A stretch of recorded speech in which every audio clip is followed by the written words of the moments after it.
Hi friends, welcome to our channel. Vihari హడావిడిగా బయలుదేరి వాళ్ళ నాన్న కేసు గురించి తెలుసుకోవడానికి హడావిడిగా వెళ్తాడు. లక్ష్మికి డౌట్ వస్తూ ఉంటుంది. విహారీ గారు ఎక్కడికి వెళ్తున్నారు, ఇంత హడావిడిగా ఏమై ఉంటుంది అని చెప్పి విహారీ వెనకాతలే వెళ్ళి అడుగుతూ ఉంటుంది. విహారీ గారు, మీరు ఎక్కడికి వెళ్తున్నారు, ఏమైంది, ఎందుకంత కంగారు పడుతున్నారు అని అడుగుతూ ఉంటుంది. ఇకప్పుడు జరిగిందంతా కూడా విహారీ చెబుతూ ఉంటాడు. లక్ష్మి, నేను కూడా వస్తాను విహారీ గారు అని చెబుతూ ఉంటుంది. సరేరా లక్ష్మి అంటూ లక్ష్మిని తీసుకొని విహారీ అక్కడ పోలీస్ని కలవడానికి వెళ్తూ ఉంటాడు. అక్కడికి ఫాలో అవుతూ అంబిక వెళ్తూ ఉంటుంది. సుభాష్ కూడా ఫోన్ చేసి చెప్పడంతో వెళ్తూ ఉంటాడు. విహారీ అక్కడ కానిస్టేబుల్తో మాట్లాడుతూ ఉంటాడు. మీరు అక్కడికి వెళ్తే మీ నాన్నగారి పోస్ట్ మార్టం రిపోర్ట్ 20 ఏళ్ల క్రితాంది మీకు దొరుకుతుంది, అందులో ఏముందో తెలుస్తుంది అని ఐడియా ఇస్తూ ఉంటాడు. సరే అయితే నేను అక్కడికి వెళ్తాను అంటూ విహారీ బయలుదేరి అక్కడ రిపోర్ట్ కోసం వెళ్తూ ఉంటాడు. వెనకాలే సుభాష్ వెళ్తూ అంబికకి ఫోన్ చేస్తాడు. అంబిక, ఇలాగా విహారీని ఫాలో అవుతున్నాను, అక్కడ కానిస్టేబుల్ దగ్గరికి వెళ్తే పోస్ట్ మార్టం రిపోర్ట్ నాకు తెలుస్తుంది అని అనుకున్నాను, కానీ అక్కడ పోస్ట్ మార్టం రిపోర్ట్ పొటాన్చేరులో పోలీస్ స్టేషన్ దగ్గర ఉందట, అందుకని నేను అక్కడికి వెళ్తున్నాను, నువ్వేం కంగారు పడకు అని చెబుతూ ఉంటాడు.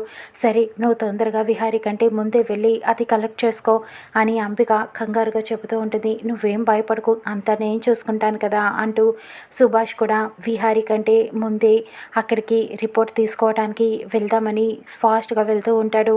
విహారీ లక్ష్మి ఇద్దరు కూడా అక్కడికి వెళ్ళటంతో కానిస్టేబుల్ కలుస్తాడు.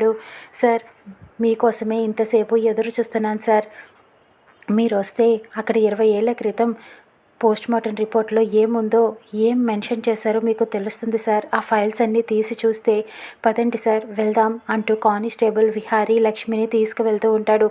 కానీ అంతకుముందే ఇక్కడ సుభాష్ వెళ్ళిపోతాడు. విహారీ రాకముందు ఒక్క 5 నిమిషాల ముందే వెళ్ళి అక్కడ పోస్ట్ మార్టం రిపోర్ట్లో ఉన్న కాగితాలన్నీ కూడా సుభాష్ చింపేస్తూ ఉంటాడు. ఇటు పక్కన విహారీ లక్ష్మి వస్తూ ఉంటారు. కానీ సుభాష్ ఆ కాగితాలన్నీ కూడా చింపేసి అటు పక్కనే దాక్కుంటాడు. గోడ వెనకాలే ఇటువైపు లక్ష్మి విహారీ వచ్చేస్తారు. అక్కడ వార్డ్ బాయ్, కానిస్టేబుల్ అందరూ కూడా మొత్తం ఆ రిపోర్ట్స్ కోసం వెతుకుతూ ఉంటారు. ఆ రిపోర్ట్ ఫైల్ తీసి చూస్తూ ఓపెన్ చేస్తారు, కానీ అందులో రిపోర్ట్స్ కనిపించవు. ఒక్కసారిగా లక్ష్మి విహారీ ఇద్దరు ఆశ్చర్యపోతారు. సుభాష్ మాత్రం సంతోషపడిపోతూ ఉంటాడు. విహారీ, నీకు ఏ క్లూ కూడా దొరకకుండా నేను చేస్తాను కదా, నువ్వు ఎట్టి పరిస్థితుల్లోనూ మమ్మల్ని పట్టుకోలేవు అంటూ అనుకుంటూ ఉంటాడు. ఆ పేపర్స్ని చూసి సంతోషపడుతూ ఉంటాడు.